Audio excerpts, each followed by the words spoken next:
As a kid, you never really realize when your parents tend to be difficult. To you, they're just your parents. But eventually the whispers start, the ongoing murmurs, and you can't help but think about your parents in a different light. That moment tends to be unforgettable, even if regrettable. I was 7 when the whispers got to me. I'm from a small town, very small, very closed off, very religious. The type of town that seems 10 years behind the rest of the world around it. The kind of town where you call everyone by their first name, even at 7.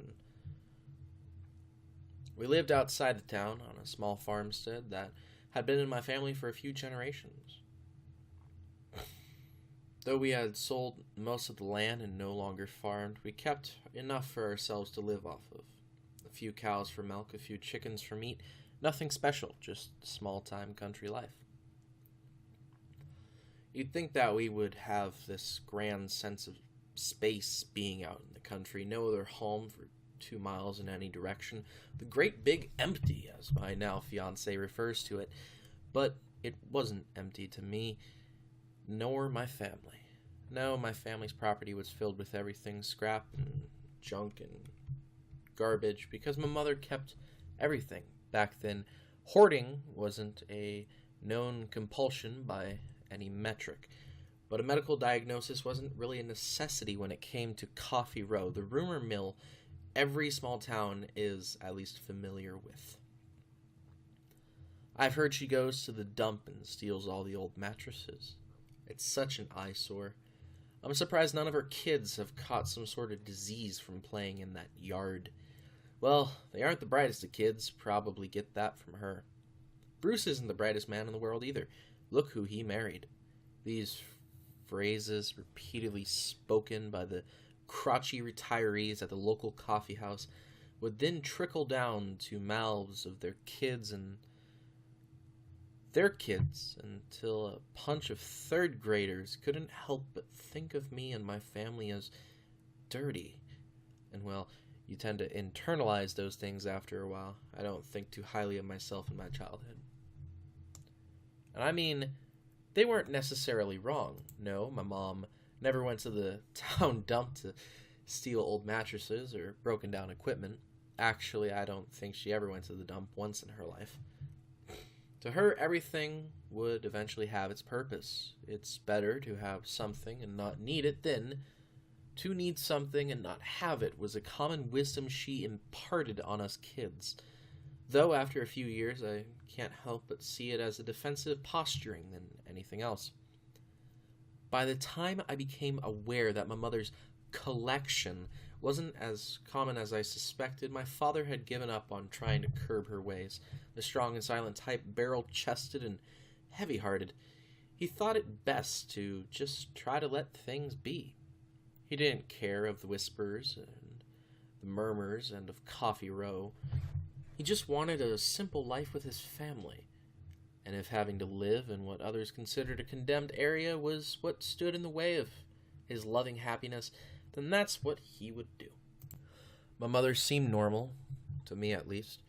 I know I was just a kid, but you'd think any sort of compulsion would have more signs, more symptoms, but no, not really. My mom was just a mom. She made me packed lunches, she baked things for the school bake sale, she made me Halloween costumes from the inside, and everything was normal, everyday life. But that was until the rumors got to me. I didn't confront my mom. I mean, what's a 7-year-old gonna say? Stop being weird? Throw some of this shit out? No, I never told her how I felt, but my resentment was something that became obvious to the rest of the family. Never you mind what the other kids say, my father told me. Sitting in the near darkness of my room one night after a bedside story, they're just bitter people with nothing more to talk about than what they don't understand. But I don't understand it, Dad. And the near dark, only half illuminated by my bedside lamp and the night light plugged in beside the door used as a guide when midnight nature called. My father took a moment before saying, I don't either. But I don't think it's our place to understand. After that, I tried my best to push it all away. But parents tend to forget to pressures of the classroom, and the resentment still tended to boil up from time to time. It was the approach of my 8th birthday that really made things clear to me that I wasn't dealing with the family farm situation properly. "How did it go today, honey?" my mother asked me with her usual brightness. She was almost as cheery when me and my little brother got off of the bus, especially on days she didn't work a shift at the county hospital. I didn't reply, choosing instead to have some classic childhood seething. But she wasn't going to give up that easily. "Did you remember to hand out the invites?" "Nobody wants to come, Mom." I was louder than I wanted to be, on the verge of tears, but not backing down. "What do you mean?" "What do I mean? I handed out all the invites to everyone in the class, but nobody wants to come to a birthday party in a junkyard, Mom." I turned to storm off to my room in an overly dramatic way that would have been suited in a melodrama than from an almost 8-year-old. My mom didn't stop me. I glanced back, and she was just standing at the other end of the hall, watching me walk away. After that outburst, my mother wasn't as cheery when I came home, but she didn't throw anything out. She didn't clean the yard or the barn, or the 3 abandoned sheds that dotted our grazing field like rat-infested infections. Those sheds, which me and Sean, my younger brother, called the junks, was the worst part of it. We rarely ventured out to them ourselves. To me, at least, the insides of the junks were what I imagined my mother's mind to be like. Decades-old newspapers piled high, broken equipment, rusted tools, all of our school projects and hand drawings and childhood activities labeled and stored and stacked and stacked and stacked. Organized is a polite word to use when describing having to actually carve a pathway from one side of the room to the other. Every once in a blue moon, something would come up, and my mother would need something from one of the junks. An old certificate, a decoration for a rare occasion, a newspaper article about a study from years gone by. This was before the advent of Google made such discoveries simpler. And off to the junk she would go to find her well-kept gold. "It's better to have something and not need it," as her saying goes. Sometimes she'd come back, item it well in hand. Many times she didn't. I never liked going to the junks myself. I didn't like the idea of lifting up some boxes to find a rat's nest or something long ago dead. It never happened, but imagination is a powerful thing. And after a few years of quiet resentment following my 8th birthday outburst and the growing distance between myself and my mother, I was never sent out to get anything anyways. School life, of course, never helped either. The birthday shutout was one of many that I would experience in my small school. The friendship pool tends to be small when you have less people in your entire school than most city classes, and every class needs an outcast. That's tradition at this point, right? It wasn't until grade 10 that I made a friend. A girlfriend, in fact. She moved to our small town after her dad became the doctor at the county hospital. She wasn't a big fan of country life, I could tell, but the pay for being the only doctor for miles around was too much to pass up, and the man himself came from a neighboring community. So I started dating my mom's boss's daughter. Some might think that might make things complicated. But much like the friendship pool, the dating pool isn't something small towns are known for. Not to disparage those who end up marrying their high school sweethearts, but in these situations it's more beggars can't be choosers than anything else. I was worried when I first started dating her. The other kids teased relentlessly. "You're gonna catch something from him. The plague is somewhere in his yard. His mom's fucking crazy. You must be too if you're dating him. Don't go to his place unless you have your tetanus shot." She didn't really give the mind, but after a while, in teenage days a while is a month at most, it did start bothering me. I never invited her over to my place either. I was embarrassed, and I think that bothered her too. She thought we were sneaking around, that I didn't want her to meet my family. Again, she was only half correct. 3 months into the relationship, though, a situation arose where avoiding having her over was really not going to work. A long weekend with the house all to myself. Every horny teenager's dream, and it was happening to me. Mom, Dad, and Sean were all going to the Grand Canyon for a fun family vacation. Me, being the brooding teenager that all 15-year-olds aspire for, asked to be left home. While my mom protested, my father talked her into letting me get my way. He's becoming a man, and if he wants to stay home and work, I don't see a reason to stop him. I overheard him saying to her one night, long after I was meant to be sleeping, sneaking out for a cold glass of water. You know that's not why he's wanting to stay home as much as I know it. She retorted. He's a teenager, Maggie. I know you two have had your problems and you think that this is just another step of distance, but he'll come around. Trust me on that. In the meantime, let's just give him some space. She didn't reply, and I snuck off without making a sound. The next morning, it was settled. I was a man, as my father said, and could make this decision myself. Though, as he reminded me thoroughly, this meant I wasn't on a vacation. Period. My chores would still be in effect throughout the weekend, he said, but the smirk told me that if things slid, the punishment wouldn't be the harshest.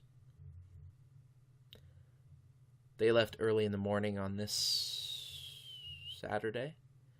I was planning on sleeping in myself, as every 15-year-old plans, but was groggily, gently shaken awake early by my mother, sitting beside my bedside. Something of a rare sight, her being in my room. Mom, what's going on? Just wanted to talk to you before we left. She looked around my room as if seeing it for the first time. I was groggy and annoyed at being disturbed, but I noticed a sadness that seemed to blend into her usually sturdy eyes. Everything okay, Mom? She looked back at me, that sadness even sharper. Yes, everything is fine, she sighed. You know, I wasn't a fan of having you stay home alone this weekend, but here we are. Your father can be rather convincing, as you know. I just want to say, you're a man almost, but not yet, but almost. And I guess it's harder to accept than I would like to admit. The grogginess abandoned me. A sobering conversation like this was a rarity from my mother, and it deserved my full attention. Yet she just sighed, this sigh seeming to be an apology of sorts as she slipped off my bed to stand. I didn't want to leave while we were both angry at each other. I guess we've been angry for a long time, longer than we should be. I could see it. That sadness was not a new thing, but something that was always there, just deeper. Maybe smaller, but always.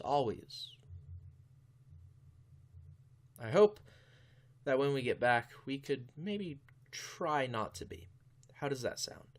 That sounds good, Ma. She smiled at that. She always enjoyed being called Ma. But the smile seemed to curdle, turn in a second as another thought drifted into view, the true purpose of this early morning reconciliation. I know that you're planning on having that Somner girl over while we're away. Don't get upset or indignant. I don't much care to argue about teenage love at the moment. I only have one request from you. She looked at me, the sadness gone, replaced by an affirmation of forcefulness which surprised me after such tenderness. Don't take her out to the sheds. I know that it wasn't on your mind and that you'd probably be preoccupied otherwise, but it needs to be said, don't take her out there. I didn't know what to say. I was just confused, very confused. I would almost have laughed if not for that harshness in her eyes and that tone, that don't mess with it tone. I just nodded, which was enough for her. Her features softened once more and left my room without another word. Saturday morning, Morgan came over, and that's when things changed for me. I had tried to make it as perfect as a 15-year-old could. I cleaned the house as much as I figured I should, and then some. I washed up nice and clean. I made a true presentation of what we were all taught romance was. Even with a scrapyard front yard and closets burdened with random assortments of just stuff, I thought the day would go off without a hitch. Morgan was a year older than me and got a car for her sweet 16. Nothing too flashy, but enough to make her squeal with delight when it first arrived, and enough to get her to pull into my yard early that afternoon. I had wanted her to come early, make a day of it, go for a hike, take her through the garden, show her the points of my family life that didn't embarrass me to no end, hopefully offset her initial reactions from pulling into the yard. That all changed the moment she arrived. "Imagine seeing you here," she said playfully as she stepped out of her car. "Yeah, imagine that." I walked up and kissed her, quick, deep, and all too excited. She laughed at this see-through nervousness and looked around. "So, I guess this is why you never invited me out before." I looked around, ashamed of it all. Yeah, I guess.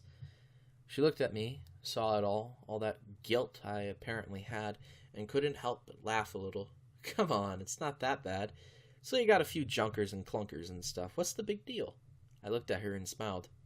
Wish I knew. She rolled her eyes and started towards the house. "Don't be so dramatic. Come on. You're going to show me around, or what?" Depends what or what might mean. I always thought I was more creative with words than I actually am. She looked back at me, smiling. God, what a smile. "Don't be an idiot, please. I don't like idiots." I smiled too, until I saw her eyes wander from me and her smile fade as those eyes locked onto something off in the distance. "What are those over there?" She pointed off behind me, and I turned to see what she was pointing at. Across the field, through the junkers and the clunkers, straight across to the junks. "Oh, those? Those are just the junks." That's what me and Sean call them, at least. They're just more of all this, I guess. There's that shame again. "Can we go out there?" she asked, as she already turned and took steps away from the house. "What? Why?" I just want to, I guess. "Can we go out there now?" She was now walking for them, seemingly not caring what I had to say on that matter. "Morgan, you don't want to go out there. They're just full of garbage. Come on, let's go inside." She just continued. She didn't look back. "Morgan, come on." Nothing. I went after her and grabbed her wrist. "Morgan, stop." She did and looked back at me, but not like she ever had before. There was a moment, just a moment, a flash of hate on her face as she pulled free of my grip. If she hadn't pulled free, I would have dropped it out of shock. "Don't touch me." Jesus Christ, what's gotten into you? "Nothing. I just want to go out there, okay? Why the hell can't we? Why are you being such a jerk about it?" "I'm not being a jerk. I just don't want to take my girlfriend out to the shitty junk buildings where my mom stores all of her useless shit, okay?" She looked at me. Just looked and nothing more for a few seconds before turning and continuing towards the junks. I didn't run up and grab her wrist this time. I just followed behind, confusion clouding my mind, anger choking my throat, and a chill, a coldness crossing my body. She stalked her way through the field, stomping down the long, wild grass which prevailed throughout the field, weaving her way around the destitute machinery and piles of rubbish which littered the field. I simply followed. Nothing else I could seem to do. No protests to be made. She stopped dead center of the three leaning and over-sunned buildings. Any paint that once existed on their rotting exteriors had given way to the unforgiving gift of time. The windows were empty, gaping holes robbed their glass by wailing winds and weak installations. The doors barely existed, a courtesy extended to the interiors more than the actual protection from the elements. Standing there, actually taking them in instead of taking them for granted, they didn't really seem like buildings as much as memories long since abandoned. I walked up behind Morgan, almost tentative, worried I'd sent her off on another rage tangent. She didn't react to me, simply staring up across the buildings, which fascinated her so much. There you go, 3 eyesores, just like I said. Happy? What's in them? I shrugged. Junk, like I said, newspapers, old toys, family projects that never took off, antiques that aren't worth shit. I don't know, nothing worth salt, really. But what's really in them? This question sent chills down my back. The way she said it, eyes wide and body slack like a child, it was unnerving. Her voice no longer sounded like her own, like the voice that liked to whisper things privately into my ears. She sounded and looked like a complete stranger in that moment. She was moving again, cascading forwards towards the door which only ever held back layers of old forgotten junk and the shame I felt for it all. A door that, to me, was nothing but rotting boards and rusty nails. A door to nothing, but to her, to my teenage heartbreaker, it was a door to all she seemed to want and more. I wanted to not move, not from my place in front of the 3 junks, but my mind was gone blank as those chills that shot throughout me went from creeps to fear to terror in giant leaps and bounds. I marched steps behind her, but I watched it all like I wasn't there at all. Like a security camera watches the murder of a late-night service attendant. She reached out and pulled the door open. The hinges screeched, cried out, not from rust, but from some sort of satisfaction, a moan of disgusting approval, and those doors revealed nothing. Pure nothing. A blackness that is unknowable, unexplainable stood in that doorway. Inky, thick, tangible blackness. This was not simply the absence of light. This was the death of it. Light touched this. Light touched this and simply stopped existing. In fact, the blackness seemed to feed off the light.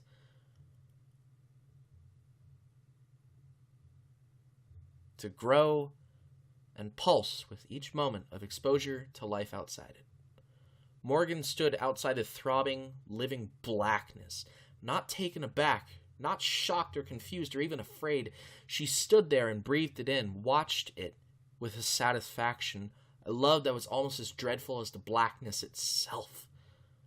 I wanted to scream, to do anything.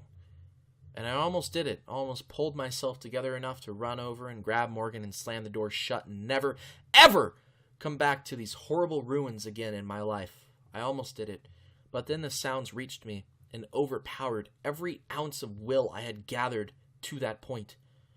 The screams. The blackness was screaming, wailing, rasping. It was like listening to 1,000 deaths. It was the sound of a soul. It was the sound a soul makes when it is wrenched unceremoniously from its unwilling host. It was a sound that came with a stench. It made my blood curdle in my veins. It made my heart stop beating. But Morgan, that smile, that whimsy simply grew on her face as the orchestra of hell reached her, and the ecstasy of evil, she seemed to love the song it sung. For her, it wasn't horror she heard, but a siren call, a lullaby, an acceptance. She didn't look back, didn't say anything, didn't make a noise. She simply took a step forward and was gone. And worth her in a blip, in the blink of an eye, the nothingness was gone. In a blink of an eye, I stood there alone, looking at a rotten building filled with rotting things, but things nothingless. The blackness, the horror, the screaming was gone, and with it went Morgan forever. I was found by a neighbor, crying, screaming, running, but almost collapsing. I don't know how long had passed. I don't remember anything else from that weekend, from from the rest of that year, really. Everything I've heard about it is secondhand, whispered amongst the townsfolk, and told to me by my brother on his less than sober nights. The police, the investigation, the allegations, none of them I can recall. Any time I think of that day, the sucking, feeding, screams return, and I just start to shake all over. Therapy doesn't help. They want you to talk through it, to write it out in a private journal, to make it real, and I refuse to do that. Drugs don't do it either. If I slip into something less, something relaxed, something even one step away from this heightened fear that I have forever resting in my heart, then it returns, that hunger, that screaming black hunger.